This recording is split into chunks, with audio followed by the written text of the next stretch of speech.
Livro de criança, com certeza. Livro de adulto também, pois todo homem traz dentro de si o menino que foi. Como explicar a adoção deste livro por povos tão variados em tantos países de todos os continentes?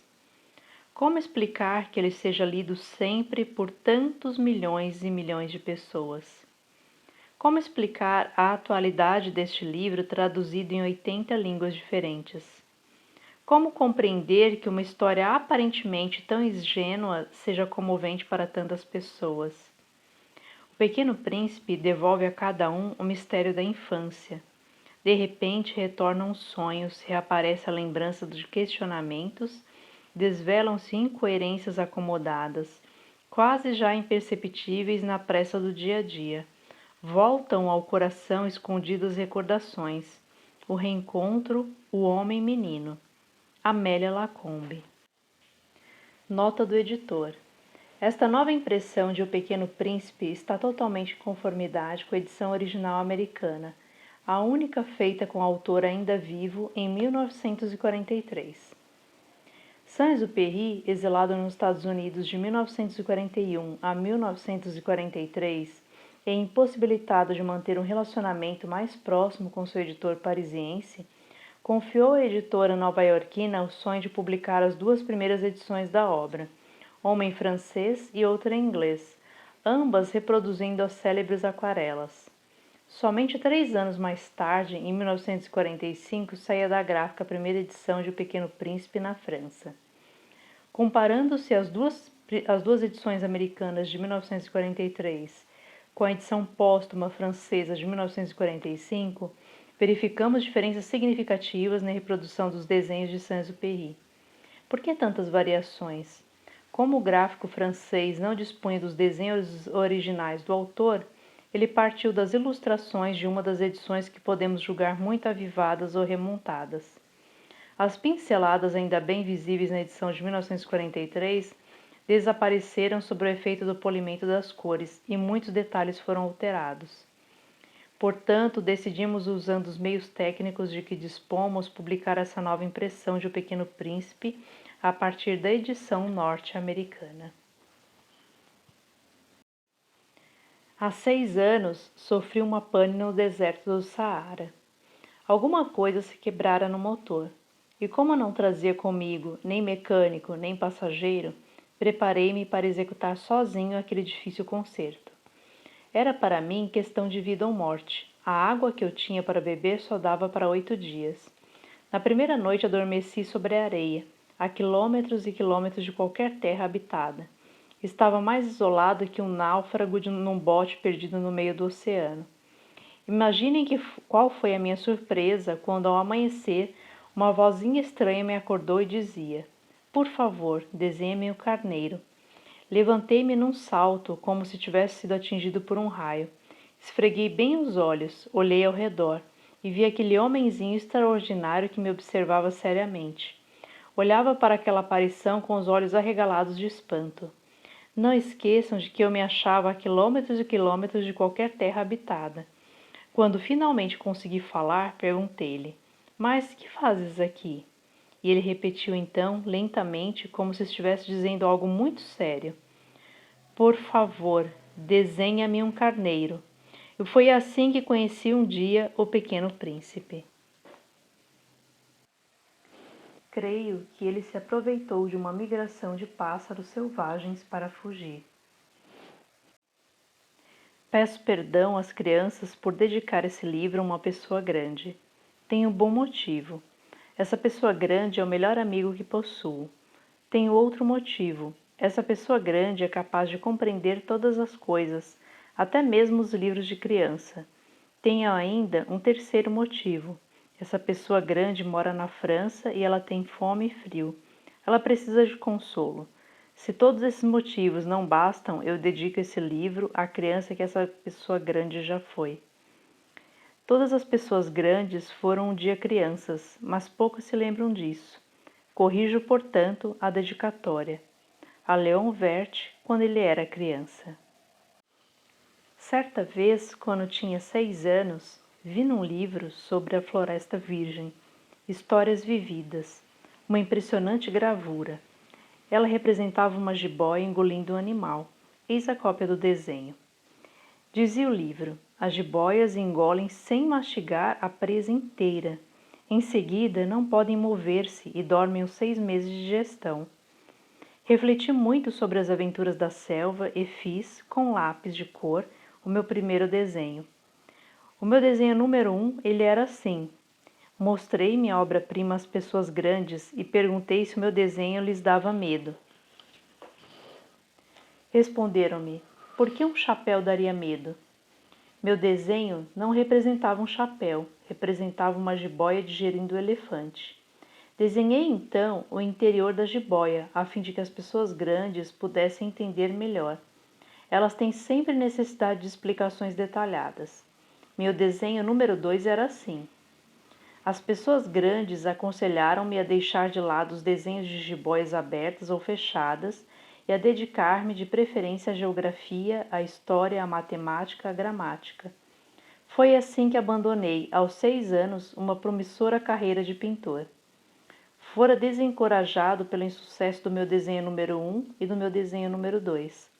As pessoas grandes não compreendem nada sozinhas e é cansativo para as crianças ficar toda hora explicando. Tive então que escolher outra profissão e aprendi a pilotar aviões.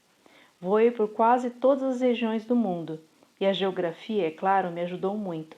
Sabia distinguir num relance a China e o Arizona. Isso é muito útil quando se está perdido na noite.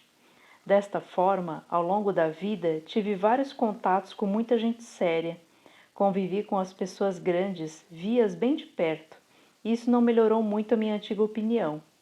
Quando encontrava uma que me parecia um pouco esclarecida, fazia a experiência do desenho número 1, que sempre conservei comigo. Eu queria saber se ela era na verdade uma pessoa inteligente, mas a resposta era sempre a mesma: é um chapéu. Então eu não falava nem de jiboias, nem de florestas virgens, nem de estrelas. Colocava-me no seu nível. Falava de bridge, de golfe, de política, de gravatas. E a pessoa grande ficava encantada de conhecer um homem tão razoável.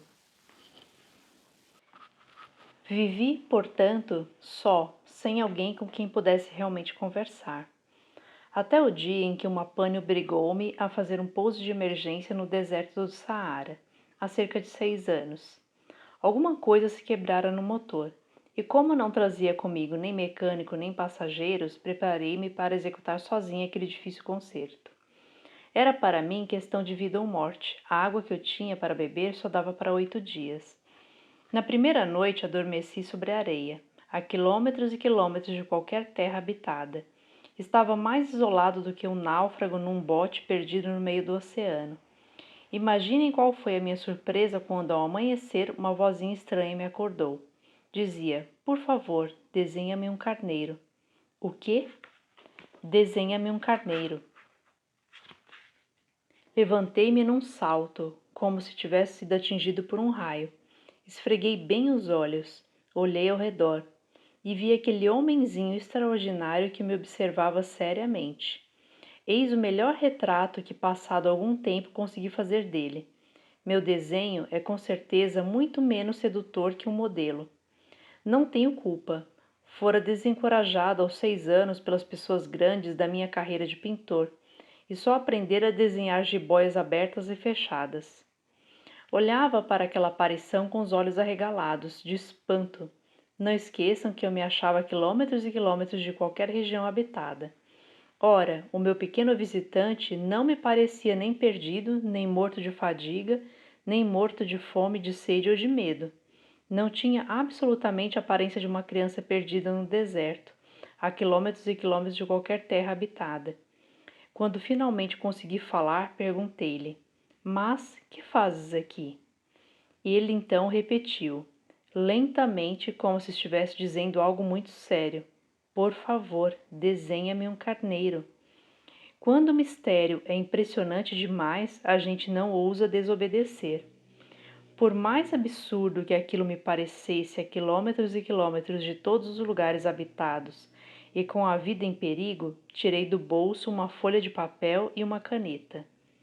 Mas lembrei-me então de que eu havia estudado principalmente geografia, história, matemática e gramática, e disse ao pequeno visitante, com um pouco de mau humor, que eu não sabia desenhar. Respondeu-me: Não tem importância, desenha-me um carneiro.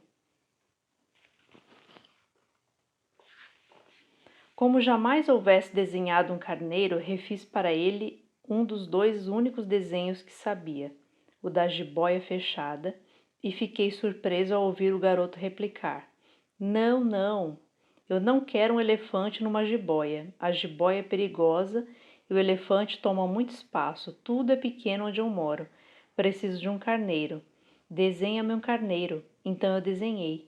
E ele olhou atentamente e disse: Não, esse já está muito doente, desenha outro. Desenhei de novo. Meu amigo sorriu paciente. Bem, vês que isso não é um carneiro, é um bode. Olha os chifres.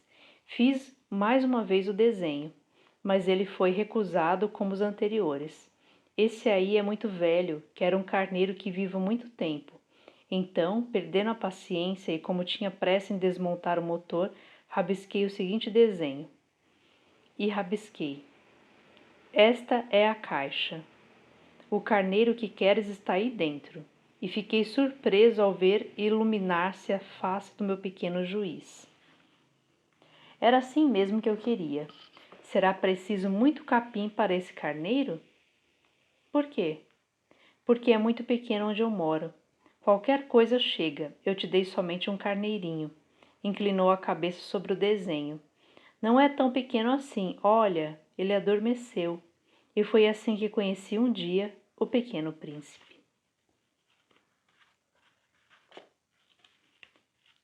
Levei algum tempo para entender de onde ele viera. O príncipezinho, que me fazia milhões de perguntas, parecia nunca escutar as minhas. Palavras pronunciadas ao acaso é que foram pouco a pouco revelando sua história. Assim, quando viu pela primeira vez meu avião, não vou desenhá-lo aqui, pois acho muito complicado, perguntou-me: Que coisa é aquela? Não é uma coisa, aquilo voa, é um avião, o meu avião. Eu estava orgulhoso de lhe dizer que eu voava. Então ele perguntou meio assustado: Como? Tu caíste do céu? Sim, respondi humildemente. Ah, isso é engraçado. E o pequeno príncipe deu uma bela risada que me irritou profundamente. Gosto que levem a sério as minhas desgraças. Em seguida acrescentou: Então tu vens do céu? De que planeta tu és? Vislumbrei um clarão no mistério da sua origem e perguntei repentinamente: Tu vens então de outro planeta? Mas ele não me respondeu. Balançava lentamente a cabeça, observando o meu avião. É verdade que nisso aí não podes ter vindo de muito longe. Mergulhou então num pensamento que durou algum tempo. Depois, tirando do bolso meu carneiro, ficou contemplando seu tesouro. Imaginem como eu ficara intrigado com aquela simples menção a outros planetas. Esforcei-me então por saber um pouco mais. De onde vens, meu caro? Onde é tua casa? Para onde queres levar meu carneiro? Ficou algum tempo em silêncio e depois respondeu: O bom é que a caixa que me deste poderá esta noite servir de casa para ele.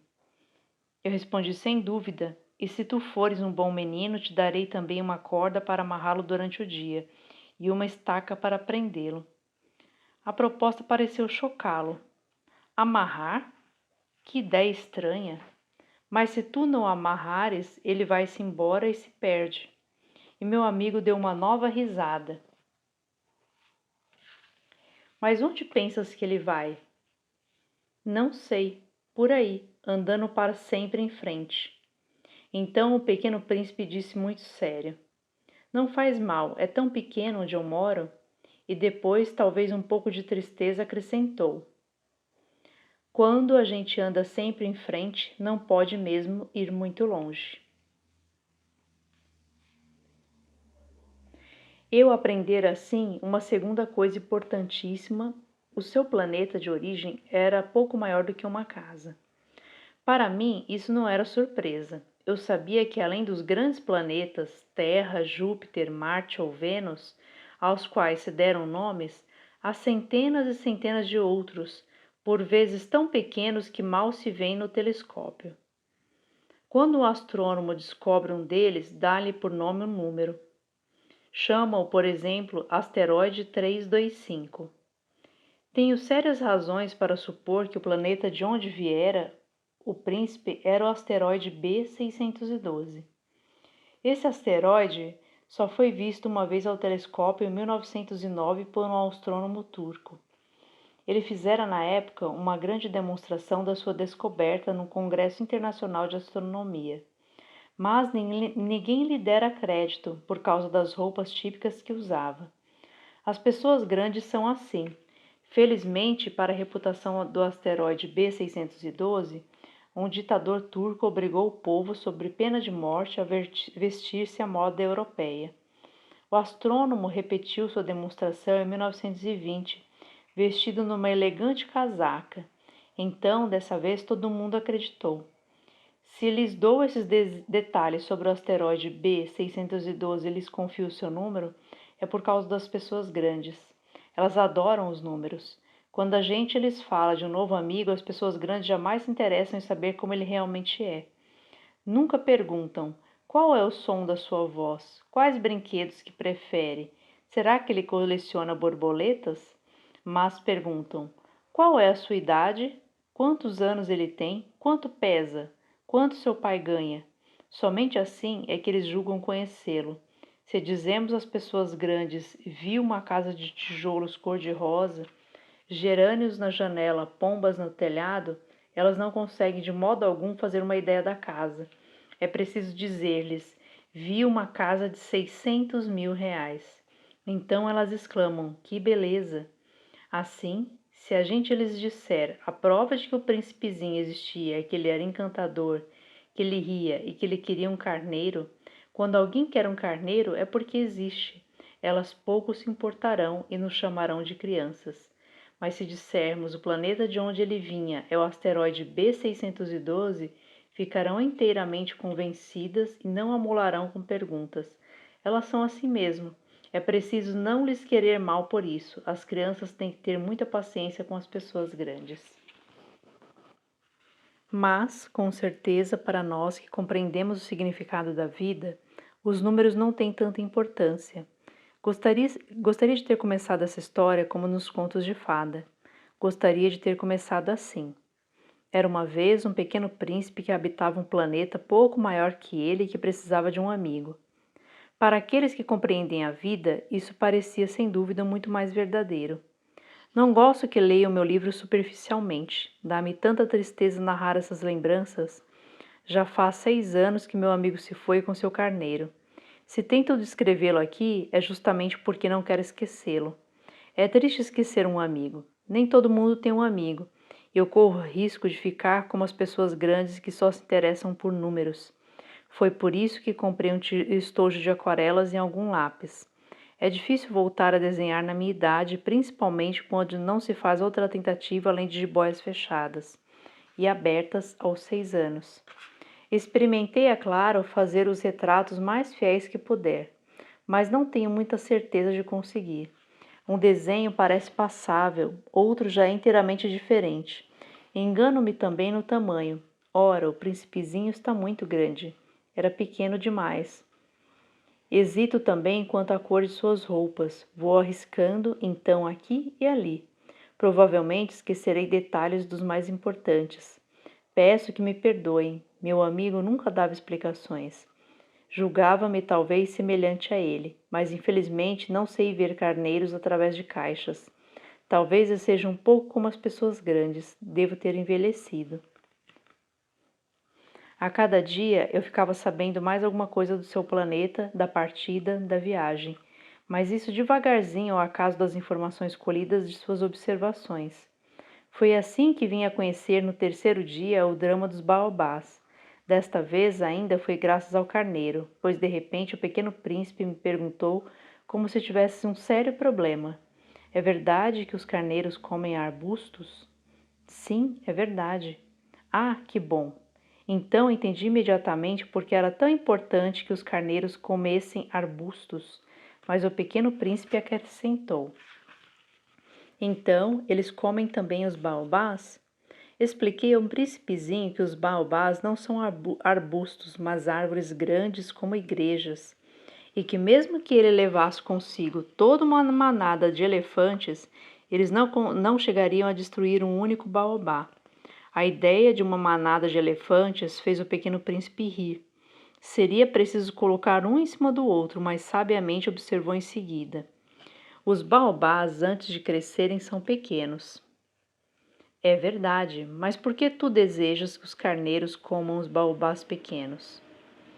Ora, vejamos, respondeu-me como se tratasse de algo óbvio, e foi-me preciso de um grande esforço para decifrar sozinho esse problema. De fato, no planeta do Pequeno Príncipe havia, como em todos os outros planetas, ervas boas e más. Consequentemente, sementes boas de ervas boas e sementes más de ervas más. Mas as sementes são invisíveis, elas dormem nas entranhas da terra até que uma cisme de despertar. Então ela se espreguiça e lança timidamente para o sol o inofensível galinho. Se for de roseira ou rabanete, podemos deixar que cresça à vontade. Mas quando percebemos que se trata de uma planta ruim, é preciso que a arranquemos imediatamente. Ora, havia sementes terríveis no planeta do Pequeno Príncipe, as sementes de baobá. O solo do planeta estava infestado, e quando não se descobre que aquela plantinha é um baobá, nunca mais a gente consegue se livrar dela, pois suas raízes penetram o planeta todo, atravancando-o. E se o planeta for pequeno e os baobás numerosos, o planeta acaba rachando. É uma questão de disciplina, disse mais tarde o príncipezinho. Quando a gente acaba a higiene matinal, começa a fazer com cuidado a higiene do planeta. É preciso que nos habituemos a arrancar regularmente os baobás logo que se diferencie das roseiras, com as quais muitos se parecem quando pequenos. É um trabalho sem graça, mas de fácil execução. E um dia aconselhou-me a fazer um belo desenho para que as crianças do meu planeta tomassem consciência desse perigo. Se algum dia tiverem de viajar, explicou-me, poderá ser útil para elas. Às vezes não há inconveniente em protelar um trabalho, mas quando se trata de baobás é sempre uma catástrofe. Conheci um planeta habitado por um preguiçoso. Ele havia deixado que ali crescessem 3 arbustos. E de fato, de acordo com as orientações do Pequeno Príncipe, desenhei o tal planeta. Não gosto de assumir o tom de moralista, mas o perigo dos baobás é tão pouco conhecido e tão grande sob os riscos para aquele que um dia se peca no asteroide que ao menos uma vez abro exceção e digo: crianças, cuidado com os baobás. Foi para advertir meus amigos de um perigo que há tanto tempo os ameaçava, como a mim, e do qual nunca suspeitamos, que tanto caprichei naquele desenho.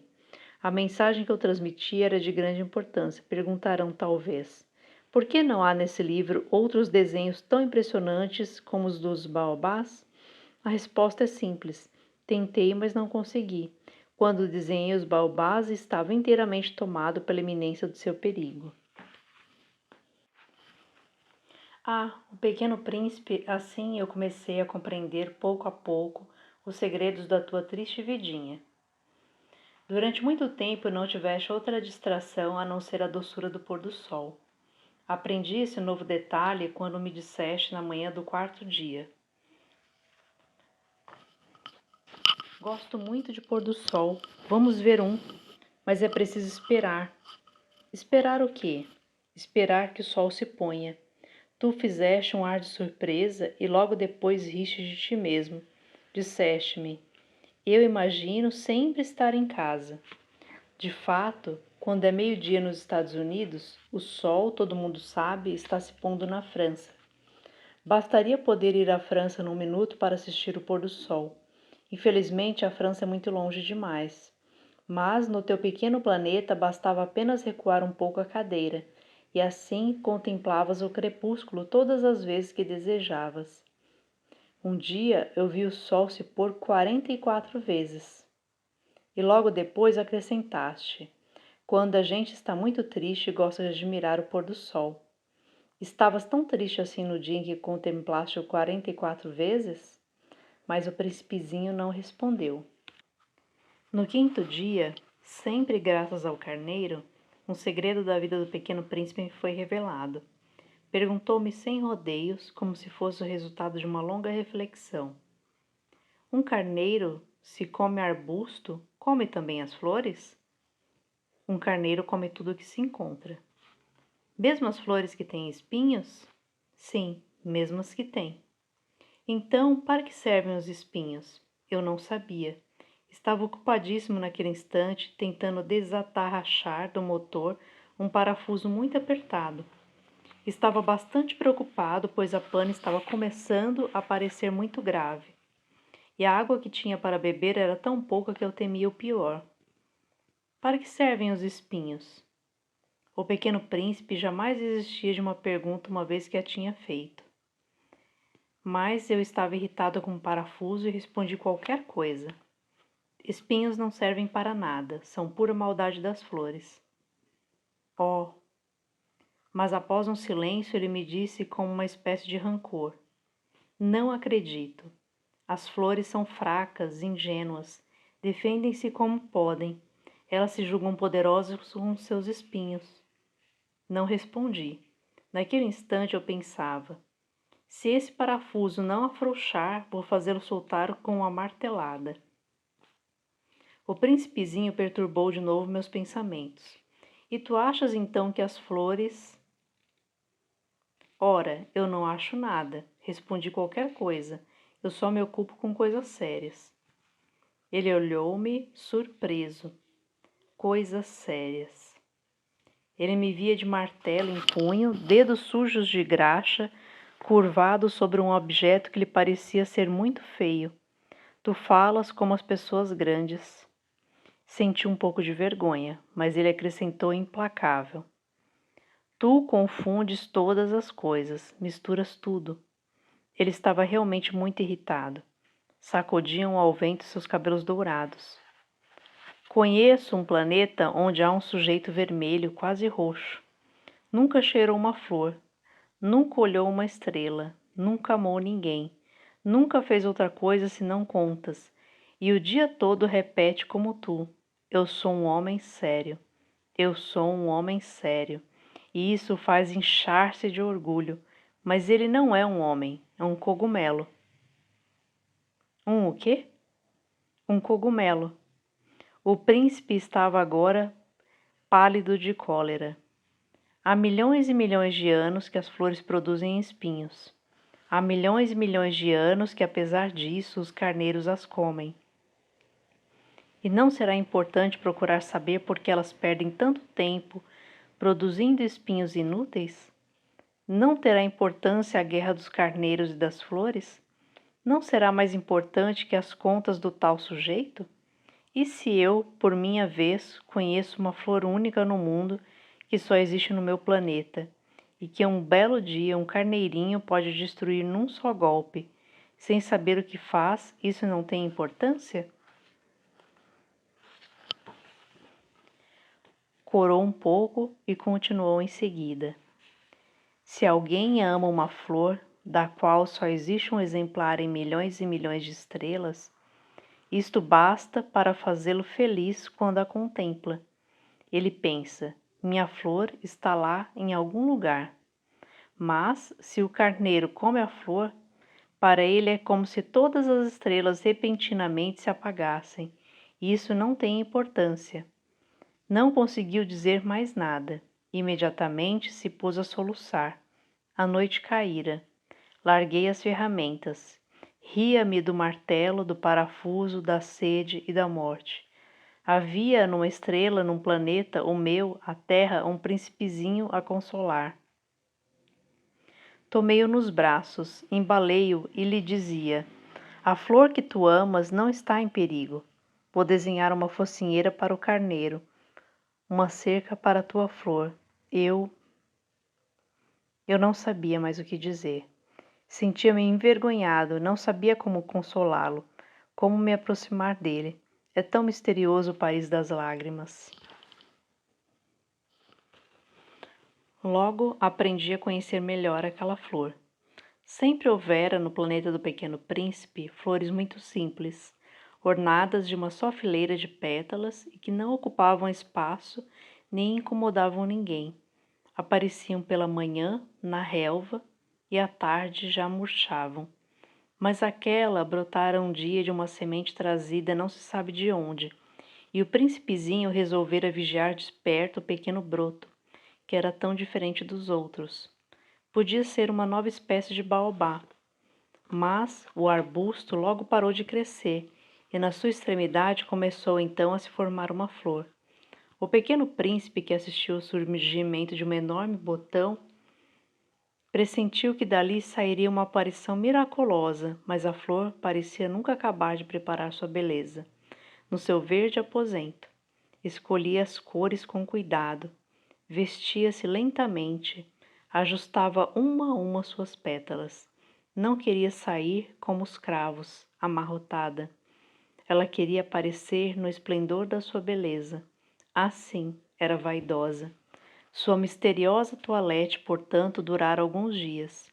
E eis que, numa manhã, justamente à hora do sol nascer, ela se mostrou. E ela, que se preparara com tanto esmero, disse bocejando: Ah, eu acabo de despertar. Desculpa, estou ainda toda despenteada. O príncipezinho, então, não pôde conter o seu espanto. Como é bonita! É verdade, respondeu a flor docemente. Eu nasci ao mesmo tempo que o sol. O pequeno príncipe percebeu logo que a flor não era modesta, mas ela era tão envolvente.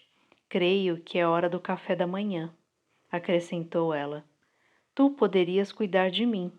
E o príncipezinho, atordoado, tendo ido buscar um regador com água fresca, molhou a flor. Assim, ela logo começou a atormentá-lo com a sua doença, a vaidade. Um dia, por exemplo, falando dos seus 4 espinhos, dissera ao pequeno príncipe: Os tigres, eles podem aparecer com suas garras. Não há tigres no meu planeta, retrucara o príncipezinho. Além disso, tigres não comem ervas. Não sou uma érvora, respondera a flor suavemente. Perdoa-me, não tenho medo dos tigres, mas tenho horror das correntes de ar. Não terias por acaso um paravento? Horror das correntes de ar. Isso não é bom para uma planta, pensara o pequeno príncipe. É bem complicada essa flor. À noite me colocarás sobre uma redoma de vidro. Faz muito frio no teu planeta. Não é nada confortável. De onde eu venho, de repente calou-se. Viera de forma de semente. Não pudera conhecer nada dos outros mundos. Encabulada por ter sido surpreendida em uma mentira tão tola, tossiu 2 ou 3 vezes e, para fazê-lo sentir-se culpado, pediu: E o paravento? Ia buscá-lo, mas tu me falavas. Então ela forçou a tosse para causar-lhe remorso. Assim, o príncipezinho, apesar da sinceridade do seu amor, logo começara a duvidar dela.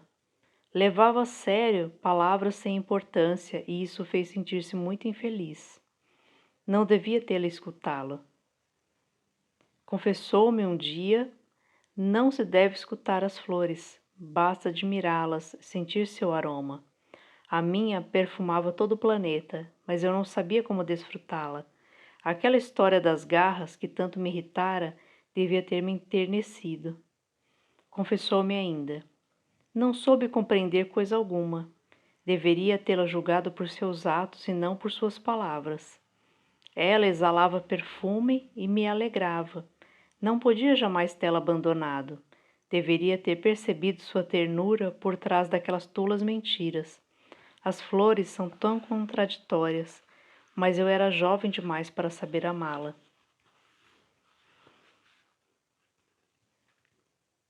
Creio que ele se aproveitou de uma migração de pássaros selvagens para fugir.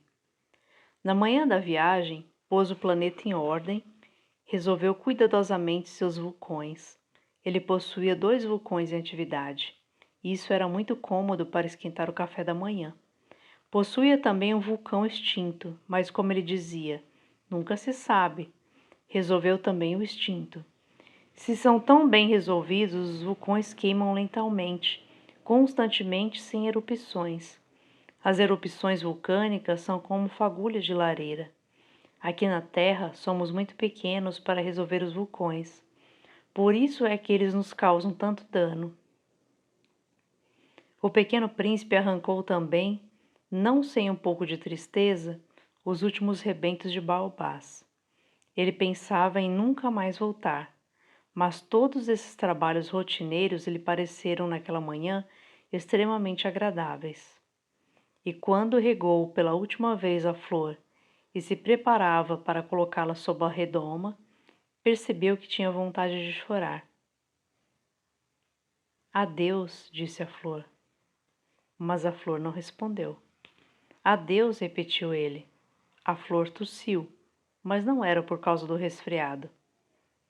Eu fui uma tola, disse finalmente. Peço-te perdão, procura ser feliz. A ausência de censuras o surpreendeu. Ficou parado, completamente sem jeito, com a redoma nas mãos. Não conseguia compreender aquela delicadeza. É claro que te amo, disse a flor. Foi minha culpa não perceberes isso. Mas não tem importância. Foste tão tolo quanto eu. Tenta ser feliz, larga essa redoma, não preciso mais dela. Mas o vento... Não estou tão resfriada assim. O ar fresco da noite me fará bem. Eu sou uma flor. Mas os bichos... É preciso que eu suporte 2 ou 3 larvas se quiser conhecer as borboletas. Dizem que são tão belas. Do contrário, quem virá visitar-me? Tu estarás longe. Quanto aos bichos grandes, não tenho medo deles. Eu tenho as minhas garras. E ela mostrou ingenuamente seus 4 espinhos. Em seguida acrescentou: Não demores assim, que é exasperante. Tu decidiste partir, então vai. Pois ela não queria que ele a visse chorar. Era uma flor muito orgulhosa. Ele se achava na região dos asteroides 325, 326, 327, 328, 329 e 330. Começou então a visitá-los, para desta forma ter uma atividade a se instruir. O primeiro era habitado por um rei. O rei sentava-se vestido de púrpura e arminho num trono muito simples, embora majestoso. Ah, eis um súdito, exclamou o rei ao ver o visitante. E o príncipezinho perguntou a si mesmo como ele pôde reconhecer-me se jamais me viu. Ele não sabia que para os reis o mundo é muito mais simples, todos os homens são súditos. Aproxima-te para que eu te veja melhor, disse o rei, todo orgulhoso de poder ser rei para alguém. O pequeno príncipe olhou em volta para achar onde sentar-se, mas o planeta estava todo ocupado pelo magnífico manto do arminho. Ficou então de pé, mas como estava cansado, bocejou. É contra a etiqueta bocejar na frente do rei, disse o monarca. Eu proíbo. Não posso evitar, disse o príncipezinho, sem jeito. Fiz uma longa viagem e não dormi ainda. Então, disse o rei, eu te ordeno que bocejes. Há anos que não vejo ninguém bocejar. Os bocejos são uma raridade para mim. Vamos, boceja, é uma ordem. Isso me intimida, assim eu não consigo, disse o pequeno príncipe, enrusbecido. Respondeu o rei. Então eu te ordeno, ora bocejares e ora... Ele gaguejava um pouco e parecia envergonhado, porque o rei fazia questão de que sua autoridade fosse respeitada. Não tolerava desobediência, era um monarca absoluto, mas como era muito bom, dava ordens razoáveis. Se eu ordenasse, costumava dizer, que um general se transformasse numa gaivota e o general não me obedecesse, a culpa não seria do general, seria minha. Posso sentar-me? Perguntou timidamente o príncipezinho. Eu te ordeno que te sentes, respondeu-lhe o rei, que puxou majestosamente um pedaço de manto de arminho. Mas o pequeno príncipe estava espantado. O planeta era minúsculo. Sobre quem reinava o rei? Majestade, eu vos peço perdão por ousar interromper-vos. Eu te ordeno que me interrogues, apressou o rei a dizer. Majestade, sobre quem reinas? Sobretudo, respondeu o rei, com uma grande simplicidade. Sobretudo? O rei, com um gesto simples, indicou seu planeta e os outros planetas e também as estrelas. Sobre tudo isso? Sobre tudo isso, respondeu o rei, pois ele não era apenas um monarca absoluto, era também um monarca universal. E as estrelas vos obedecem? Sem dúvida, disse o rei. Obedecem prontamente. Eu não tolero indisciplina. Tanto poder maravilhou o pequeno príncipe. Se ele fosse detentor desse poder, teria podido assistir não a 44, mas a 62, ou mesmo a 100, ou mesmo a 200 pôres do sol, no mesmo dia, sem precisar nem mesmo afastar a cadeira. E como se sentisse um pouco triste ao pensar no seu pequeno planeta abandonado, ousou solicitar ao rei uma graça. Eu desejava ver um pôr do sol. Fazei-me esse favor. Ordenai ao sol que se ponha. Se eu ordenasse ao meu general voar de uma flor a outra como borboleta, ou escrever uma tragédia, ou transformar-me numa gaivota, e o general não executasse a ordem recebida, quem, ele ou eu, estaria errado? Vós, respondeu com firmeza o príncipezinho. Exato. É preciso exigir de cada um o que cada um pode dar, replicou o rei. A autoridade se baseia na razão. Se ordenares a teu povo que ele se lance ao mar, todos se rebelarão. Eu tenho o direito de exigir obediência porque minhas ordens são razoáveis. E o meu pôr do sol? Lembrou o pequeno príncipe, que nunca esquecia uma pergunta que tivesse feito. Teu pôr do sol, tu o terás. Eu o exigirei, mas eu esperarei, na minha sabedoria de governante, que as condições sejam favoráveis. Quando serão? Indagou o príncipe. Respondeu o rei, que consultou inicialmente um enorme calendário. Será lá por volta de 67, 7h40 essa noite, e tu verás como sou bem obedecido. O príncipezinho bocejou, sentia falta do seu pôr do sol, e também já estava começando a se aborrecer. Não tenho mais nada que fazer aqui, disse ao rei. Vou prosseguir minha viagem. Não partas, retrucou o rei, que estava orgulhoso de ter um súdito. Não partas, eu te faço ministro. Ministro do quê? Da justiça. Mas não há ninguém para julgar. Nunca se sabe, disse o rei. Ainda não vi todo o meu reino. Estou muito velho, não tenho espaço para uma carruagem e andar cansa-me muito. Oh, mas eu já vi, disse o pequeno príncipe, que se inclinou para dar ainda uma olhadela do outro lado do planeta. Não consigo ver ninguém. Tu julgarás a ti mesmo, respondeu o rei. É o mais difícil. É bem mais difícil julgar a si mesmo que julgar aos outros. Se consegues fazer um bom julgamento de ti mesmo, és um verdadeiro sábio. Mas eu posso julgar a mim mesmo em qualquer lugar, replicou o príncipezinho. Não preciso para isso ficar morando aqui. Ah, disse o rei, eu tenho quase certeza de que há um velho rato no meu planeta. Eu o escuto à noite. Tu poderás julgar esse rato. Tu o condenarás à morte de vez em quando. Assim, a vida dele dependerá da tua justiça. Mas tu o perdoarás sempre para poupá-lo, pois só temos um. Eu, respondeu o pequeno príncipe, eu não gosto de condenar à morte e acho que vou mesmo embora. Não, disse o rei. Mas o príncipezinho, tendo terminado os preparativos, não quis afligir o velho monarca. Se Vossa Majestade deseja ser prontamente obedecido, Poderá dar-me uma ordem razoável. Poderia me ordenar, por exemplo, que partisse em menos de 1 minuto. Parece-me que as condições são favoráveis. Como o rei não disse nada, o príncipe hesitou um pouco, depois suspirou e partiu. Eu te faço meu embaixador, apressou o rei em gritar. Tinha um ar de grande autoridade. As pessoas grandes são muito esquisitas, pensou o pequeno príncipe durante a viagem. O segundo planeta era habitado por um vaidoso. Um admirador vem visitar-me, exclamou, à distância, o vaidoso, mal avistar o príncipezinho. Porque para os vaidosos, os outros homens são seus admiradores. Bom dia, disse o pequeno príncipe. Tu tens um chapéu engraçado.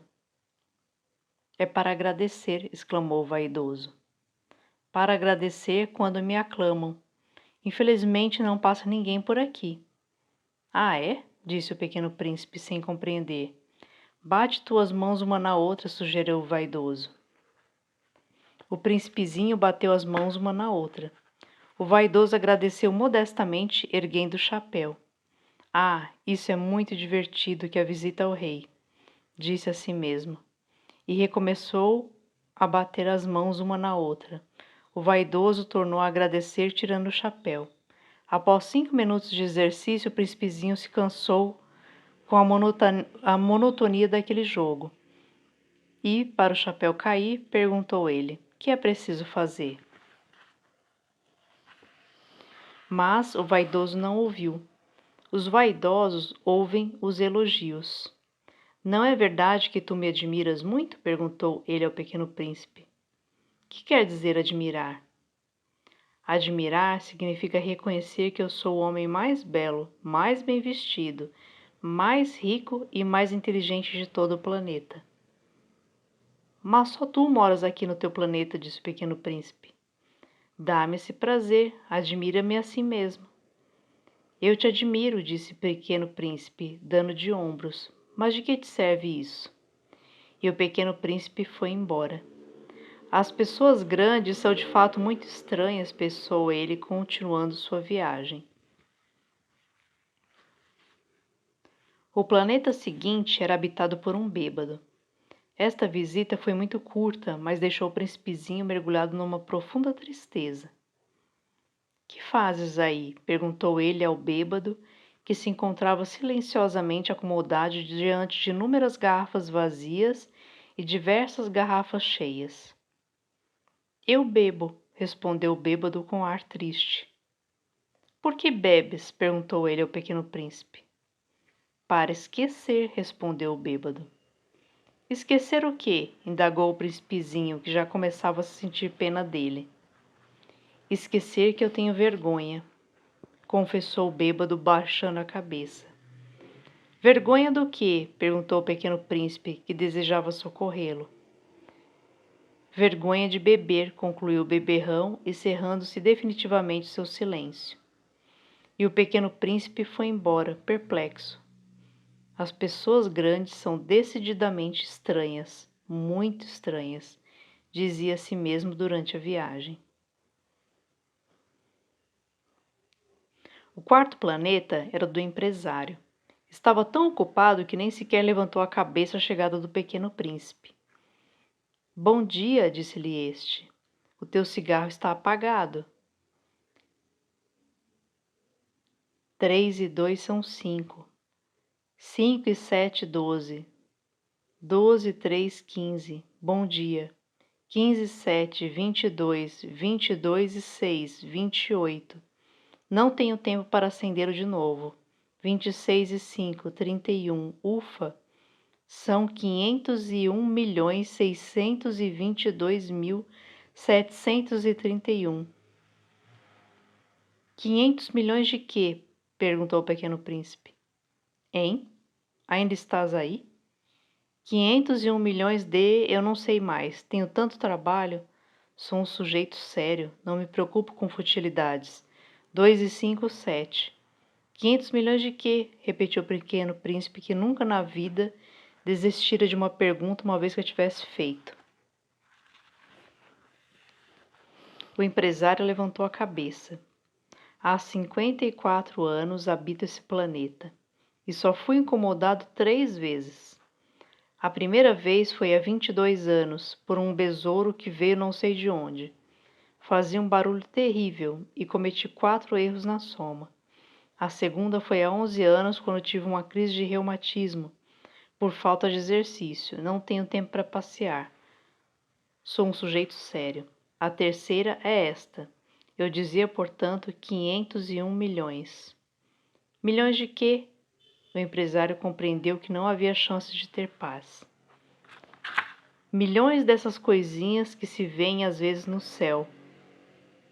Moscas? Não, não, essas coisinhas que brilham. Vagalumes? Também não. Essas coisas douradas que fazem sonhar os preguiçosos. Não sou eu uma pessoa séria. Não tenho tempo para divagações. Ah, estrelas? Isso mesmo, estrelas. E o que fazes com 500 milhões de estrelas? 501.622.731. Eu sou um sujeito sério. Gosto de exatidão. E o que fazes com essas estrelas? O que faço com elas? Sim, nada, eu as possuo. Tu possuis as estrelas? Sim, mas eu já vi um rei que... Os reis não possuem, eles reinam sobre, é muito diferente. E de que te serve se possuir as estrelas? Servem-me para ser rico. E de que te serve ser rico? Para comprar outras estrelas, se alguém achar. Esse aí, disse o pequeno príncipe para si mesmo, raciocina um pouco como o bêbado. No entanto, fez ainda algumas perguntas. Como pode a gente possuir as estrelas? De quem são as estrelas? Respondeu exaltado o empresário. Eu não sei, de ninguém. Logo, são minhas, porque pensei nisso primeiro. Basta isso? Sem dúvida. Quando achas um diamante que não é de ninguém, ele é teu. Quando achas uma ilha que não é de ninguém, ela é tua. Quando tem uma ideia antes dos outros, tu a registras, ela é tua. Portanto, eu possuo as estrelas, pois ninguém antes de mim teve a ideia de as possuir. Isso é verdade, disse o pequeno príncipe. E que fazes tu com elas? Eu as administro. Eu as conto e reconto. É complicado, mas eu sou um homem sério. O príncipezinho ainda não estava satisfeito. Eu, se possuo um lenço de seda, posso amarrá-lo em volta do pescoço e levá-lo comido. Se possuo uma flor, posso colhê-la e levá-la comigo.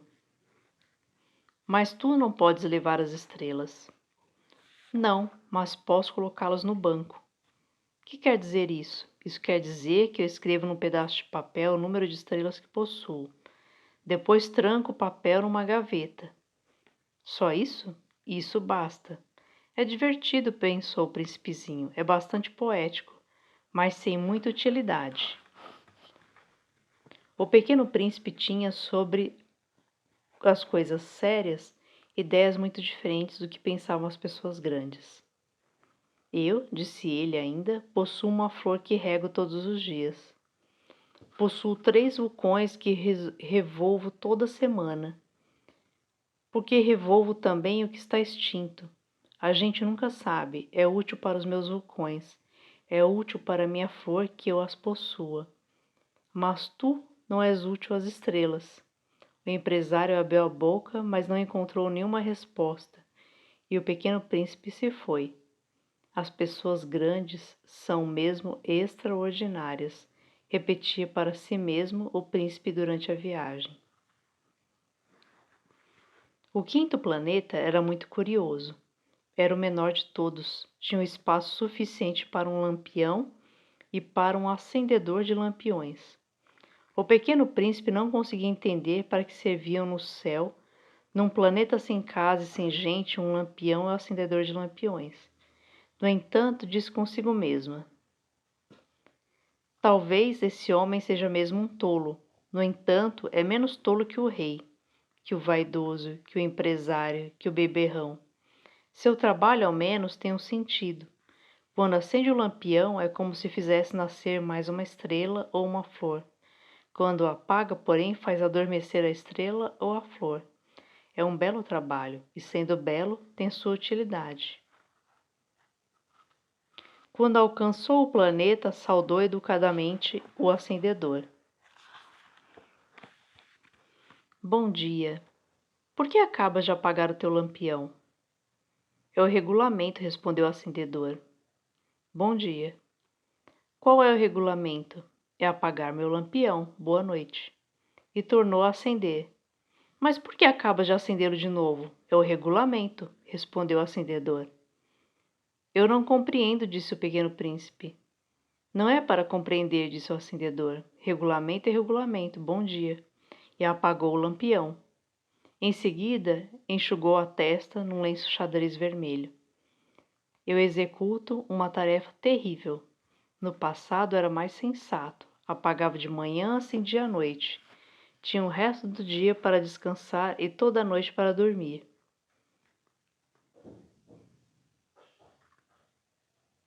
E depois mudou o regulamento?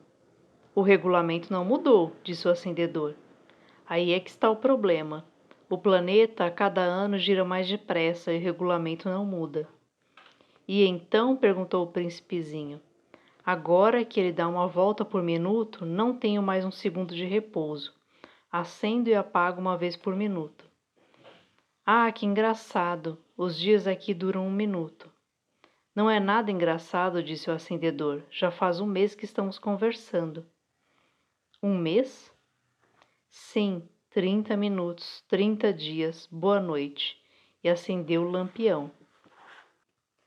O pequeno príncipe respeitou-o e gostou daquele acendedor tão fiel ao regulamento. Lembrou-se das vezes em que ele mesmo provocara o pôr do sol, apenas recuando sua cadeira. Quis ajudar seu amigo. Sabes, conheço uma maneira de descansares quando quiseres. Eu sempre quero descansar, disse o acendedor, pois a gente pode ser, ao mesmo tempo, fiel e preguiçoso. E o príncipezinho prosseguiu. Teu planeta é tão pequeno que podes, com 3 passos, contorná-lo. Basta andares bem lentamente, de modo a ficares sempre ao sol. Quando desejares descansar, tu caminharás e o dia durará o tempo que quiseres. Isso não adianta muito, disse o acendedor. O que eu gosto mais na vida é de dormir. Então não há solução, disse o príncipezinho. Não há solução, disse o acendedor. Bom dia, e apagou o lampião. Esse aí, pensou o príncipezinho, ao prosseguir a viagem para mais longe. Esse aí seria desprezado por todos os outros, o rei, o vaidoso, o beberrão, o empresário. No entanto, é o único que não me parece ridículo, talvez porque é o único que se ocupa de outra coisa que não seja ele próprio. Suspirou lamentando e completou. Era o único com quem eu poderia ter feito amizade, mas seu planeta é mesmo pequeno demais, não há lugar para 2. E o pequeno príncipe não ousava admitir que lamentava partir daquele planeta abençoado com 1440 pores do sol a cada 24 horas. O 6º planeta era 10 vezes maior. Era habitado por um velho que escrevia em livros enormes. Ora, vejam, eis um explorador, exclamou ele, logo que avistou o pequeno príncipe. O príncipezinho sentou-se à mesa meio ofegante, já viajara tanto. De onde vens? Perguntou-lhe o velho. Que livro é esse? Indagou o pequeno príncipe. Que faz o senhor aqui? Sou geógrafo. O que é um geógrafo? Perguntou o pequeno príncipe. É um especialista que sabe onde se encontram os mares, os rios, as cidades, as montanhas, os desertos. Isso é bem interessante, disse o pequeno príncipe. Eis, afinal, uma verdadeira profissão. E lançou um olhar ao redor no planeta do geógrafo. Nunca havia visto planeta tão grandioso. O seu planeta é muito bonito. Há oceanos nele? Não sei te dizer, disse o geógrafo. Ah, o príncipezinho estava decepcionado. E montanhas? Não sei te dizer, disse o geógrafo. E cidades e rios e desertos? Também não sei te dizer, disse o geógrafo. Mas o senhor é geógrafo. É verdade, disse o geógrafo. Mas não sou explorador. Faltam-me exploradores. Não é o geógrafo quem vai visitar as cidades e contar as cidades, os rios, as montanhas, os mares, os oceanos, os desertos. O geógrafo é muito importante para ficar passeando. Nunca abandona sua escrivaninha, mas recebe os exploradores, interroga-os e anota seus relatos de viagem. E quando algum lhe parece mais interessante, o geógrafo faz um inquérito sobre a moral do explorador. Por quê? Porque um explorador que mentisse produziria catástrofes nos livros de geografia, assim como um explorador que bebesse demais. Por quê? Perguntou o pequeno príncipe. Porque os bêbados vêm em dobro, então o geógrafo anotaria 2 montanhas onde na verdade só existe uma. Conheço alguém, disse o príncipezinho, que seria um mau explorador. É possível, pois bem, quando a moral do explorador parece boa, faça uma investigação sobre a sua descoberta. Vai-se vê-la? Não, seria muito complicado, mas exige-se do explorador que ele forneça provas. Tratando-se, portanto, da descoberta de uma grande montanha, é essencial que lhe traga grandes pedras. O geógrafo, de repente, se entusiasmou. Mas tu vens de longe, certamente és explorador. Portanto, vai-me descrever o teu planeta. E o geógrafo, tendo aberto seu caderno, apontou o lápis. Anotam-se primeiro a lápis as narrações dos exploradores. Espera-se para anotar a caneta que o explorador tenha trazido as provas. Então, interrogou o geógrafo. Onde eu moro, disse o pequeno príncipe, não é interessante, é muito pequeno. Eu tenho 3 vulcões, 2 em atividades e um extinto. Mas a gente nunca se sabe. A gente nunca se sabe, repetiu o geógrafo. Também tem uma flor. Nós não anotamos as flores, disse o geógrafo. Por que não? É o mais bonito? Porque as flores são efêmeras. O que quer dizer efêmera? Os livros de geografia, disse o geógrafo, são os mais exatos. Nunca ficam ultrapassados. É muito raro que uma montanha mude de lugar. É muito raro que um oceano seque. Nós escrevemos coisas eternas. Mas os vulcões extintos podem voltar à atividade, interrompeu o pequeno príncipe. O que quer dizer efêmera? Que os vulcões estejam extintos ou não, isso dá o mesmo para nós. O que nos interessa é a montanha, ela não muda. Mas o que quer dizer efêmera? Repetiu o pequeno príncipe, que jamais desistira de uma pergunta que tivesse feito. Quer dizer ameaçada de desaparecer em breve. Minha flor está ameaçada de desaparecer em breve? Sem dúvidas. Minha flor é efêmera, pensou o pequeno príncipe, e não tem mais do que 4 espinhos para se defender do mundo, e eu a deixei sozinha. Esse foi seu primeiro gesto de remorso, mas retomou a coragem. Qual planeta me aconselha a visitar? Perguntou ele. A Terra, respondeu o geógrafo. Goza de boa reputação. E o príncipezinho partiu, pensando na sua flor. O 7º planeta foi, portanto, a Terra. A Terra não é um planeta qualquer. Conta-se lá 111 reis, não esquecendo, é claro, os reis negros. 7.000 geógrafos, 900.000 negociantes, 7,5 milhões de beberrões e 311 milhões de vaidosos. Isso é cerca de 2 bilhões de pessoas grandes.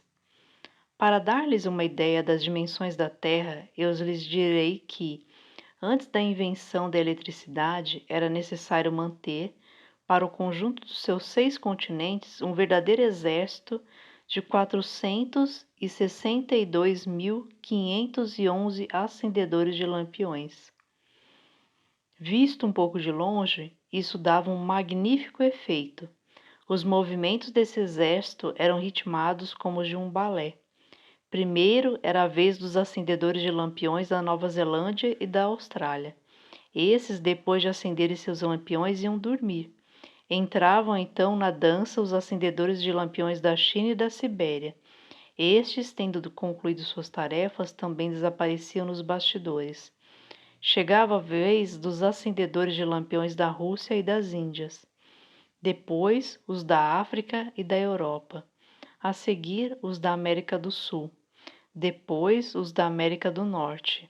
E eles jamais se enganavam na ordem de entrada em cena. Era um espetáculo grandioso.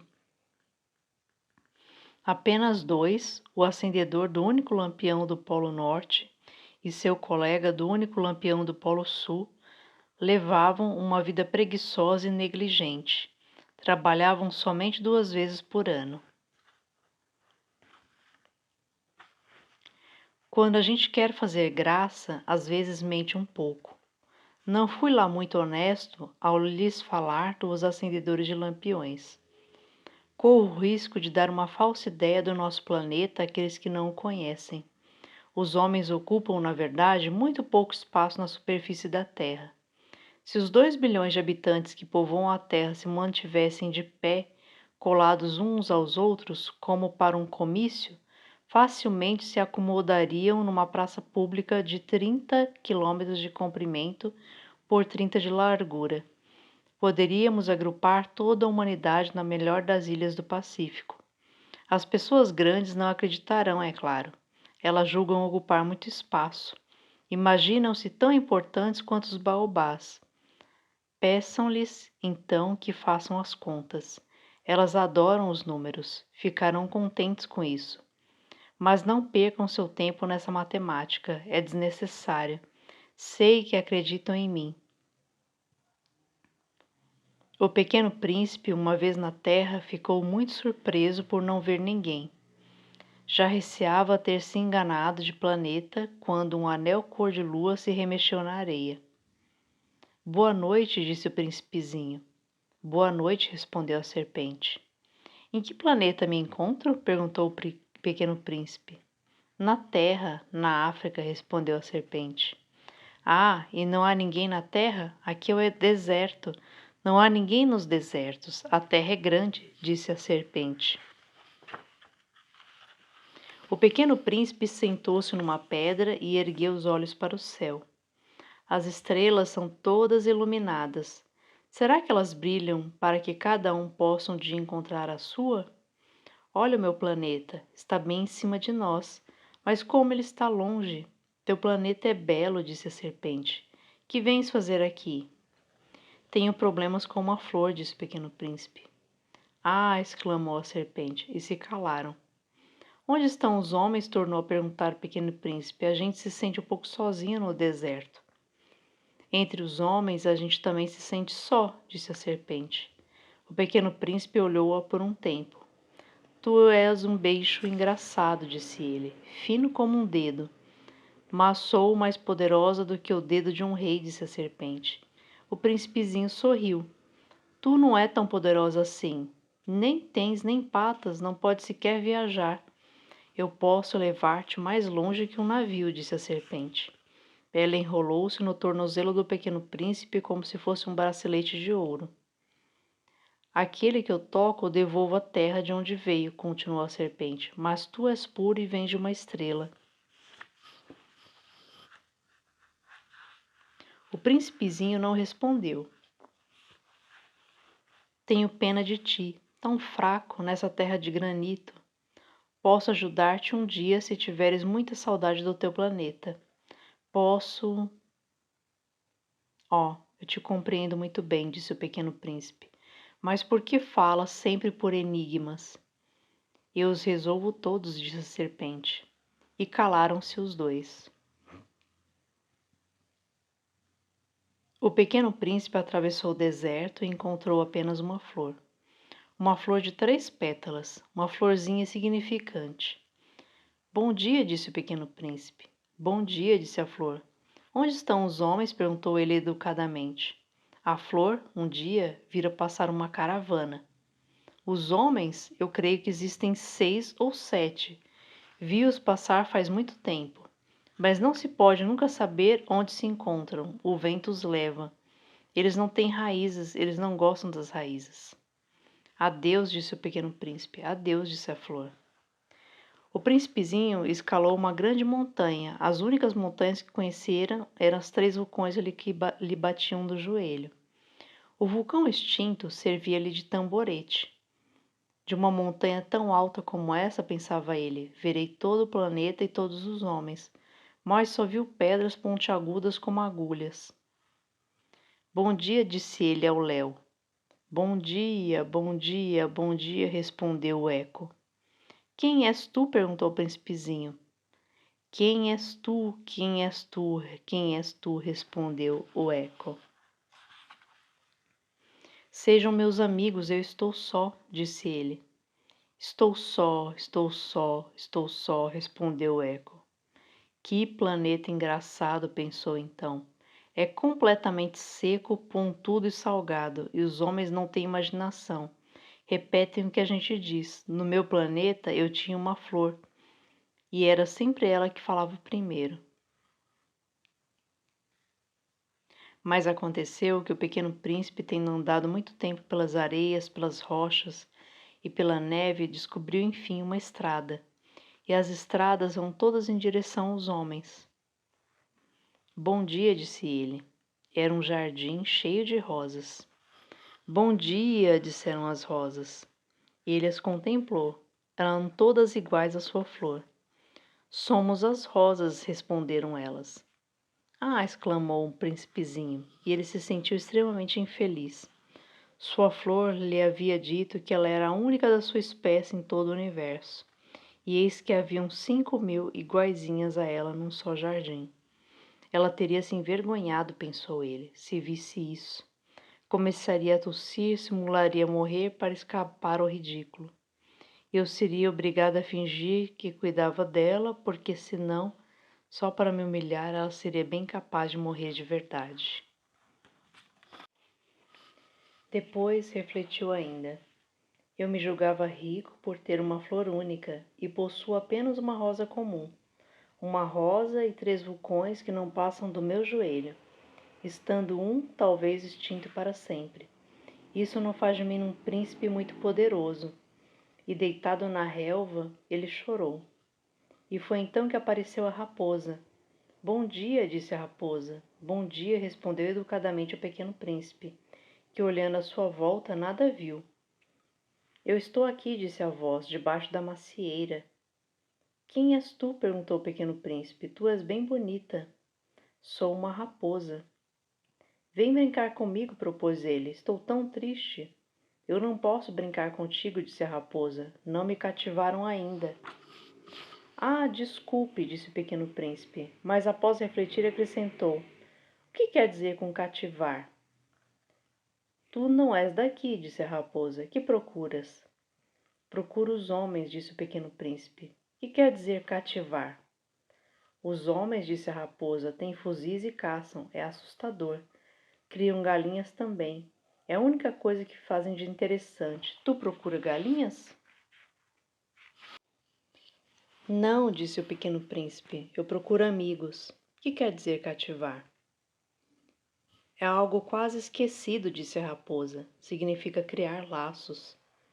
Criar laços? Exatamente, disse a raposa. Tu não és ainda para mim senão um garoto inteiramente igual a 100.000 outros garotos. Eu não tenho necessidade de ti, e tu também não tens necessidade de mim. Não passo a teus olhos de uma raposa igual a 100.000 outras raposas. Mas, se tu me cativas, nós teremos necessidade um do outro. Serás para mim único no mundo, e eu serei para ti única no mundo. Começa a compreender, disse o pequeno príncipe. Existe uma flor, eu creio que ela me cativou. É possível, disse a raposa. Vê-se tanta coisa na terra? Oh, não foi na terra, disse o pequeno príncipe. A raposa pareceu intrigada. Num outro planeta? Sim. Há caçadores nesse planeta? Não. Que bom. E galinhas? Também não. Nada é perfeito, suspirou a raposa. Mas a raposa retomou seu raciocínio. Minha vida é monótona. Eu caço as galinhas e os homens me caçam. Todas as galinhas se parecem e todos os homens se parecem também. E isso me incomoda um pouco. Mas, se tu me cativas, minha vida será como que cheia de sol. Conhecerei um barulho de passos que será diferente. Os outros passos me fazem entrar debaixo da terra. Os teus passos me chamarão para fora da toca, como se fossem música. E depois, olha, vês lá longe os campos de trigo? Eu não como trigo, eu não como pão. O trigo para mim não vale nada.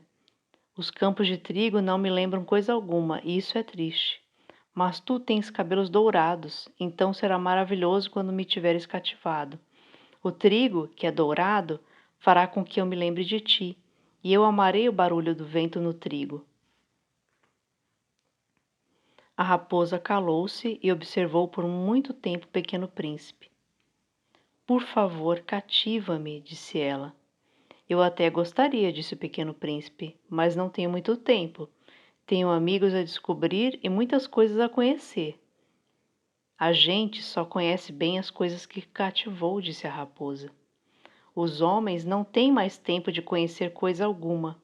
Compram tudo já pronto nas lojas, mas como não existem lojas de amigos, os homens não têm mais amigos.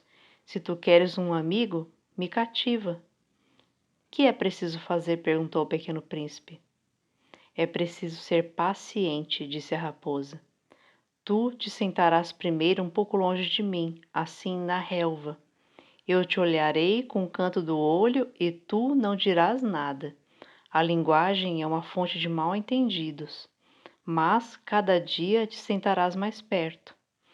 No dia seguinte, o príncipezinho voltou. Teria sido melhor se voltasse à mesma hora, disse a raposa. Se tu vens, por exemplo, às 4 da tarde, desde às 3 eu começarei a ser feliz. Às 4 horas, então, estarei inquieta e agitada. Descobrirei o preço da felicidade. Mas, se tu vens a qualquer momento, nunca saberei a hora de preparar meu coração. É preciso que haja um ritual.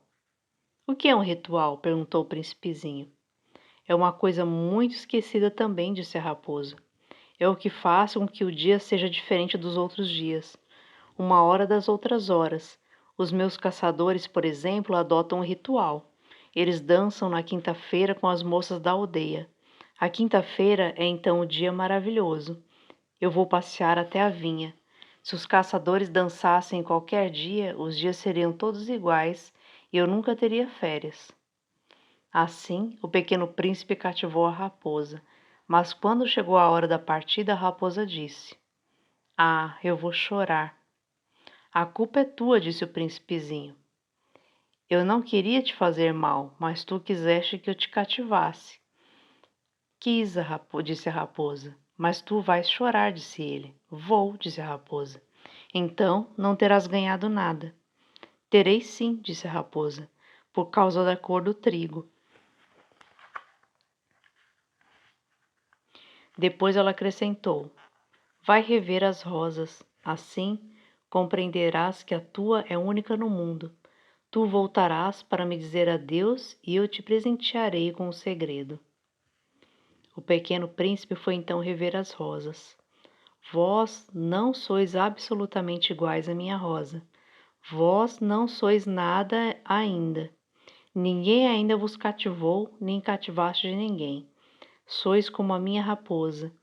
Era uma raposa igual a 100.000 outras, mas eu a tornei minha amiga. Agora ela é única no mundo. E as rosas ficaram desapontadas. Sois belas, mas vazias, continuou ele. Não se pode morrer por vós. Um passante qualquer, sem dúvida, pensaria que a minha rosa se parece convosco. Ela sozinha é, porém, mais importante que todas vós, pois foi ela que eu reguei, foi ela que pus sobre a redoma, foi ela que abriguei com paravento. Foi por ela que eu matei as larvas, exceto 2 ou 3 por causa das borboletas. Foi ela que eu escutei se queixar ou se gabar, ou mesmo calar-se algumas vezes, já que ela é minha rosa. E voltou então a raposa. Adeus, disse ele. Adeus, disse a raposa. Eis o meu segredo. É muito simples. Só se vê bem com o coração. O essencial é invisível aos olhos. O essencial é invisível aos olhos, repetiu o príncipezinho para não se esquecer. E deitado na relva, ele chorou. Foi o tempo que perdeste com a tua rosa que a fez tão importante. Foi o tempo que eu perdi com a minha rosa, repetiu ele, para não se esquecer. Os homens esqueceram essa verdade, disse ainda a raposa, mas tu não as deves esquecer.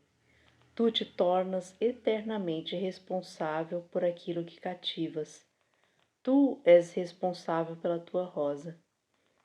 Eu sou responsável pela minha rosa, repetiu o pequeno príncipe para não se esquecer. Bom dia, disse o pequeno príncipe. Bom dia, respondeu o manobreiro. Que fazes aqui? Perguntou-lhe o pequeno príncipe. Eu separo os passageiros em blocos de 1000, disse o manobreiro. Despacho os trens que os carregam, ora para a direita, ora para a esquerda. E um trem iluminado, roncando como um trovão, fez tremer a cabine do manobreiro. Eles estão com muita pressa, disse o pequeno príncipe. O que estão procurando? Nem o homem da locomotiva sabe. E apitou, vindo em sentido inverso, um outro trem iluminado. Já estão de volta? Perguntou o pequeno príncipe. Não são os mesmos, disse o manobreiro. É uma troca. Não estavam contentes onde estavam? Nunca estamos contentes onde estamos, disse o manobreiro. E o apito de um terceiro trem iluminado soou. Então, correndo atrás dos pequenos viajantes, perguntou o pequeno príncipe. Não correm atrás de nada, disse o manobreiro. Estão dormindo lá dentro ou bocejando. Apenas as crianças apontam seus narizes contra as vidraças. Só que as crianças sabem o que procuram, disse o pequeno príncipe. Perdem tempo com uma boneca de pano e a boneca se torna muito importante e choram quando ela lhes é tomada. Elas são felizes, disse o manobreiro. Bom dia, disse o pequeno príncipe. Bom dia, disse o vendedor. Era um vendedor de pílulas especiais que saciavam a sede. Toma-se uma por semana e não é mais preciso beber. Por que vendes isso? Perguntou o pequeno príncipe. É uma grande economia de tempo, disse o vendedor. Os peritos calcularam. A gente ganha 53 minutos por semana. E o que se faz com esses 53 minutos? O que a gente quiser. Pensou o pequeno príncipe. Se tivesse 53 minutos para gastar, iria caminhando calmamente em direção a uma fonte. Estávamos no 8º dia da minha pane no deserto. Justamente quando bebi a última gota da minha reserva de água foi que ouvi a história do vendedor. Ah, disse eu ao pequeno príncipe, são bem bonitas as tuas lembranças, mas eu não consertei ainda o meu avião. Não tenho mais nada para beber e eu também seria feliz se pudesse ir caminhando em direção a uma fonte. Minha amiga raposa me disse, meu caro, não se trata mais da raposa. Por quê? Porque vamos morrer de sede. Ele não compreendeu meu raciocínio e respondeu, é bom ter tido um amigo. Mesmo que a gente vá morrer, eu estou muito contente de ter tido uma raposa como amiga. Ele não pode avaliar o perigo, pensei. Não tem nunca fome ou sede, um raio de sol lhe basta. Mas ele me olhou e respondeu ao meu pensamento. Tenho sede também. Procuremos um poço. Eu fiz um gesto de desânimo. É absurdo procurar um poço ao acaso na imensidão do deserto. No entanto, pusemo-nos a caminho. Já tínhamos andado horas em silêncio quando a noite caiu e as estrelas começaram a brilhar. E eu as apreciava como num sonho, porque a sede me tornara febril. As palavras do pequeno príncipe ressoavam na minha memória. Tu tens sede também? Perguntou-lhe. Mas ele não respondeu à minha pergunta, disse apenas: a água pode também ser boa para o coração. Não entendi sua resposta e me calei. Eu bem sabia que não adiantava interrogá-lo. Ele estava cansado. Sentou-se, sentei-me junto dele, e após uma pausa, ele disse ainda: as estrelas são belas por causa de uma flor que não se pode ver. Eu respondi: é verdade? Mantendo-me em silêncio, fixei os olhos nas ondulações da areia iluminada pela lua. O deserto é belo, acrescentou. E era, na verdade. Eu sempre amei o deserto. A gente se senta numa duna de areia, não vê nada, não escuta nada. De repente, alguma coisa irradia no silêncio. O que torna belo o deserto, disse o pequeno príncipe, é que ele se esconde um poço em algum lugar. Fiquei surpreso por compreender de repente essa misteriosa irradiação de areia. Quando eu era pequeno, morava numa casa antiga e diziam as lendas que ali fora enterrado um tesouro. Ninguém jamais conseguiu descobri-lo, nem talvez o tenha procurado, mas isso encantava a todos. Minha casa escondia um tesouro no fundo do seu coração. Respondi então: quer seja a casa, as estrelas, o deserto, o que os torna belos é invisível. Estou contente, disse ele, que esteja de acordo com a minha presteza, com a raposa. Como o pequeno príncipe adormecesse, tomei-o nos braços e prossegui a caminhada. Estava emocionado e tinha a impressão de carregar um frágil tesouro. Parecia-me mesmo não haver na terra nada mais frágil. Observava a luz da lua, aquele rosto pálido, seus olhos fechados, suas mechas de cabelo que agitavam com o vento, e pensava: o que eu vejo não passa de uma casca. O mais importante é invisível.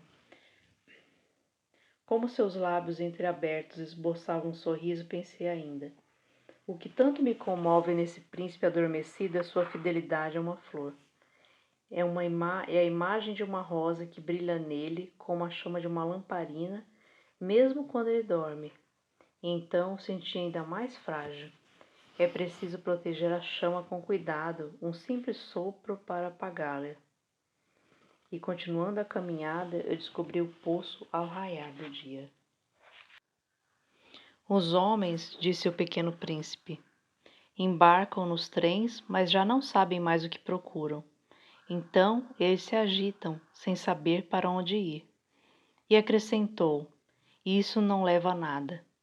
O poço a que tínhamos chegado não se parecia de forma alguma com os poços do Saara. Os poços do Saara são simples buracos na areia. Aquele parecia um poço de aldeia, mas não havia ali aldeia alguma, e eu pensava estar sonhando. É estranho, disse ao pequeno príncipe, tudo está preparado, a roldana, o balde, a corda. Ele riu, pegou a corda, fez girar a roldana e a roldana gemeu como geme um velho catavento. Tu escutas? Disse o pequeno príncipe. Estamos acordando o poço. Ele canta. Eu não queria que ele fizesse nenhum esforço. Deixa que eu puxo, disse eu. É muito pesado para ti. Lentamente içei o balde e com cuidado o coloquei na borda do poço. O canto da roldana ainda permanecia nos meus ouvidos, e na água ainda trêmula eu podia ver o reflexo do sol. Tenho sede dessa água, disse o pequeno príncipe. Dá-me de beber. E eu compreendi o que ele havia buscado. Levantei o balde até sua boca, ele bebeu de olhos fechados. Era doce como uma festa. Aquela água era muito mais que um alimento. Nascera da caminhada sobre as estrelas, do canto da roldana, do esforço do meu braço. Era boa para o coração como um presente. Quando eu era pequeno, as luzes da árvore de Natal, a música da missa de meia-noite e a doçura dos sorrisos se refletiam nos presentes que ganhava. Os homens do teu planeta, disse o pequeno príncipe, cultivam 5.000 rosas no mesmo jardim e não encontram o que procuram. É verdade, respondi. E, no entanto, o que eles procuram poderia ser encontrado numa só rosa, num pouco de água. É verdade. E o pequeno príncipe acrescentou: mas os olhos são cegos, é preciso ver com o coração. Eu tinha bebido, respirava normalmente, ao amanhecer a areia cor de mel. E a cor de mel também me fazia feliz. Por que então eu estava triste? É preciso que cumpras a tua promessa, disse baixinho o pequeno príncipe, que estava de novo sentado junto de mim. Que promessa? Tu sabes, a focinheira do meu carneiro. Eu sou responsável por aquela flor. Tirei do bolso os meus esboços de desenho e o príncipezinho os viu e disse rindo: Teus baobás mais parecem repolhos. Oh, e eu caprichara tanto nos meus baobás. Tua raposa, as orelhas dela parecem chifres e são compridas demais.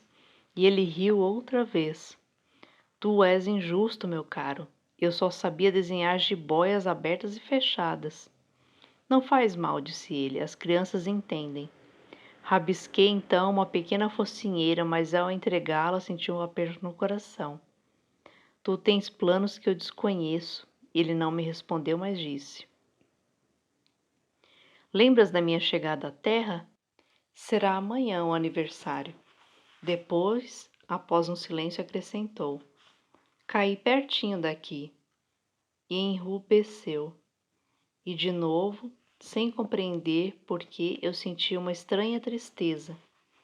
Entretanto, ocorreu-me perguntar: Então, não foi por acaso que vagava sozinho quando te encontrei há 8 dias, a quilômetros e quilômetros de qualquer região habitada? Estavas retornando ao local onde chegaste? Ele enrubesceu novamente. E eu acrescentei hesitando: Talvez por causa do aniversário? O pequeno príncipe ficou mais vermelho. Não respondia nunca às perguntas, mas quando a gente enrubesce é o mesmo que dizer sim, não é verdade? Ah, disse-lhe eu tenho medo, mas ele me respondeu. Tu deves agora trabalhar, voltar para o teu aparelho. Espero-te aqui. Volta amanhã de noite. Mas eu não estava seguro. Lembrava-me da raposa. A gente corre o risco de chorar um pouco quando se deixou cativar. Havia, ao lado do poço, a ruína de um velho muro de pedra. Quando voltei do trabalho no dia seguinte, vi de longe o meu pequeno príncipe sentado no alto, com as pernas balançando, e o escutei dizer: Tu não te lembras então? Não foi bem esse lugar? Uma outra voz lhe respondeu, porque ele replicou em seguida: Não, não estou enganado. O dia é esse, mas não é esse o lugar. Prossegui então em direção ao muro. Não enxergava nem ouvia ninguém a não ser ele. No entanto, o príncipezinho replicou novamente: Está bem, tu verás na areia onde começam as marcas dos meus passos. Basta-me esperar, eu estarei lá esta noite. Estava a 20 metros do muro e continuava a não ver nada. O pequeno príncipe disse ainda, após um silêncio: O teu veneno é do bom? Estás certa de que não vou sofrer por muito tempo? Parei o coração apertado, ainda sem compreender nada. Agora vai-te embora, disse ele. Eu quero descer. Então baixei os olhos para o pé do muro e dei um salto. Lá estava, erguida para o príncipezinho, uma dessas serpentes amarelas que nos liquidam em 30 segundos. Rapidamente procurei o revólver no bolso, mas percebendo o barulho, a serpente deslizou pela areia, como o esguicho de água que de repente seca e vagarosamente se enfiou entre as pedras com um leve tinir metálico. Cheguei ao muro a tempo de segurar nos braços o meu caro príncipe, pálido como a neve. Que história é essa? Tu conversas agora com as serpentes?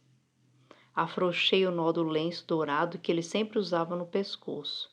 Molhei sua testa dele de beber e agora não ousava perguntar mais nada. Olhou-me seriamente e abraçou meu pescoço. Senti o seu coração bater de encontro com o meu, como de um pássaro morrendo atingido por um tino. Estou contente de teres consertado o defeito de uma da tua máquina. Vais poder voltar para casa. Como soubeste? Eu vinha justamente avisar-lhe que, contra toda expectativa, havia conseguido realizar o concerto. Ele não respondeu à minha pergunta, mas acrescentou: Eu também volto hoje para casa. Depois Tristonho disse: É bem mais longe, bem mais difícil. Eu percebia claramente que algo de extraordinário se passava. Apertava-o nos braços como se fosse uma criancinha, mas tinha a impressão de que ele ia deslizando num abismo sem que eu nada pudesse fazer para detê-lo. Seu olhar estava sério, vagando no horizonte. Tenho teu carneiro. E a caixa para o carneiro e a focinheira.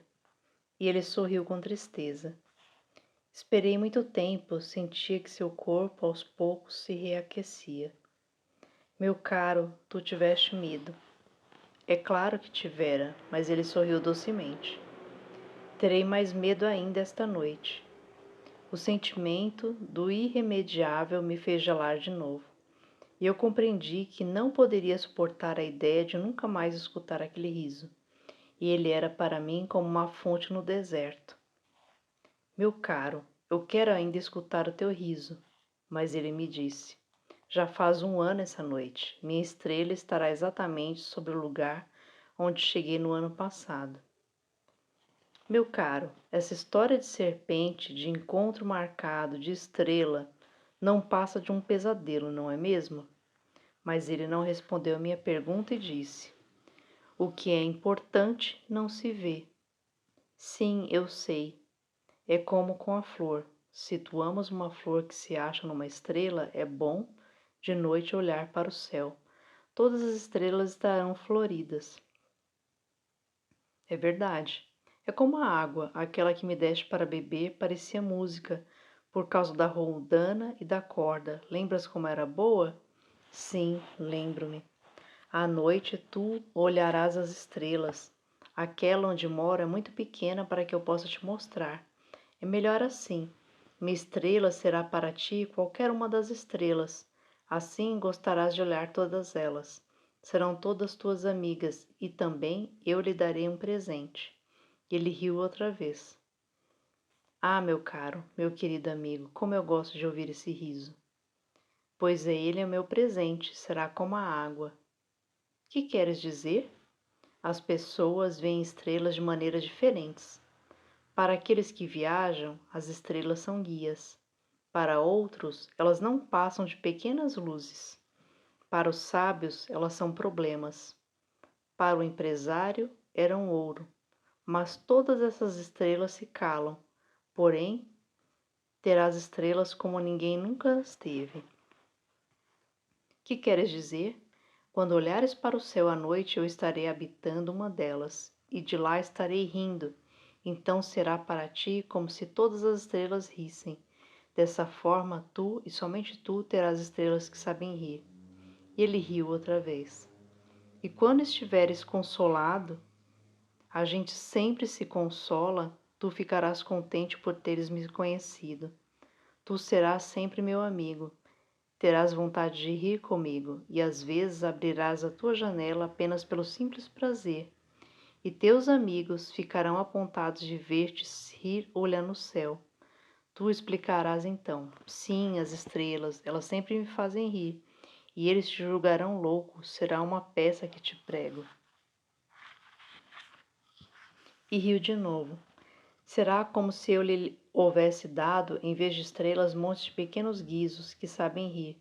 E riu de novo. Depois ficou sério. Essa noite, por favor, não venhas. Eu não te deixarei. Eu parecerei estar sofrendo, parecerei estar morrendo. É assim. Não venhas ver, não vale a pena. Eu não te abandonarei, mas ele estava preocupado. E se eu lhe peço isso, é também por causa da serpente. As serpentes são más. Podem morder apenas por prazer. Eu não te abandonarei. Mais uma coisa o tranquilizou. É verdade que elas não têm veneno para uma segunda mordida. Naquela noite não o vi partir. Saiu sem fazer barulho. Quando consegui alcançá-lo, ele caminhava decidido num passo rápido. Disse-me apenas: "Ah, aí estás", e segurou minha mão, mas preocupou-se de novo. "Tu fizeste mal, sofrerás. Eu parecerei estar morto, e isso não será verdade." E eu me calara. "Tu compreendes, é muito longe, eu não posso carregar este corpo, é muito pesado." E eu continuava calado. Mas será como uma velha concha abandonada. Não tem nada de triste numa velha concha. Fiquei mudo. Ele perdeu um pouco de coragem, mas fez ainda um esforço.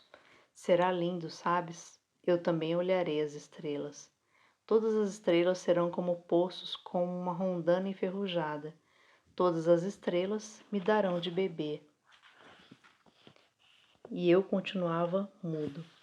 "Será tão divertido. Tu terás 500 milhões de guizos e eu terei 500 milhões de fontes." E ele também se calou porque estava chorando. "É aqui, deixa-me ficar só." E sentou-se porque tinha medo. Disse ainda: "Tu sabes, minha flor, eu sou responsável por ela. Ela é tão frágil, tão ingênua, e tem apenas 4 pequenos espinhos para defendê-la do mundo." Eu me sentei também, pois não conseguia mais ficar de pé. Ele disse: "Pronto, é isso." Hesitou ainda um pouco, depois levantou-se. Deu um passo. Eu não podia mover-me. Houve apenas um clarão amarelo perto da sua perna. Permaneceu por um instante, imóvel. Não gritou. Tombou devagarinho como tomba uma árvore. Não fez sequer barulho por causa da areia. E agora já se passaram 6 anos. Jamais contara essa história. Os companheiros que me encontraram quando voltei ficaram contentes de me ver são e salvo. Eu estava triste, mas eles diziam: "É o cansaço." Agora já me conformei um pouco, mas não completamente. Tenho certeza de que ele voltou ao seu planeta, pois ao raiar do dia não encontrei seu corpo. Não era um corpo tão pesado assim, e gosto à noite de escutar as estrelas. É como ouvir 500 milhões de guizos. Mas eis que acontece uma coisa extraordinária. Na focinheira que desenhei para o pequeno príncipe, esqueci de juntar a correia de couro. Ele não poderá jamais prendê-la no carneiro. Então eu pergunto: o que terá acontecido no seu planeta? Talvez o carneiro tenha comido a flor. Às vezes penso, certamente que não. O príncipezinho guarda sua flor todas as noites na redoma de vidro e vigia atentamente seu carneiro. Então eu me sinto feliz e todas as estrelas riem docemente. Ou penso, às vezes a gente se distrai e isso basta.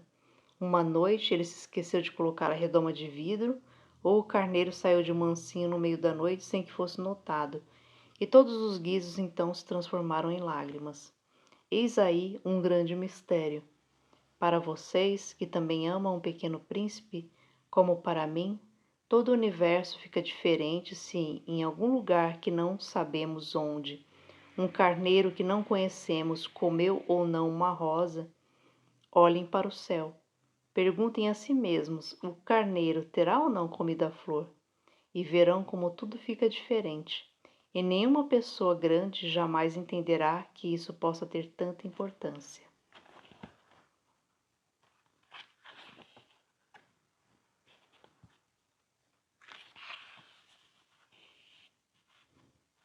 Essa é para mim a mais bela e a mais triste paisagem do mundo. É a mesma da página anterior, mas desenhei-a de novo para mostrá-la bem. Foi aqui que o Pequeno Príncipe apareceu na Terra e depois desapareceu. Olhem atentamente essa paisagem para que estejam certos de reconhecê-la se viajarem um dia pela África, através do deserto. E se passarem por ali, eu lhes peço que não tenham pressa e esperem um pouco bem debaixo da estrela. Se de repente um menino vem ao encontro de vocês, se ele ri, se tem cabelos dourados, se não responde quando é perguntado, adivinharão quem ele é. Façam-me então o favor, não me deixem tão triste. Me escrevam depressa dizendo que ele voltou. Saint-Exupéry, O Pequeno Príncipe.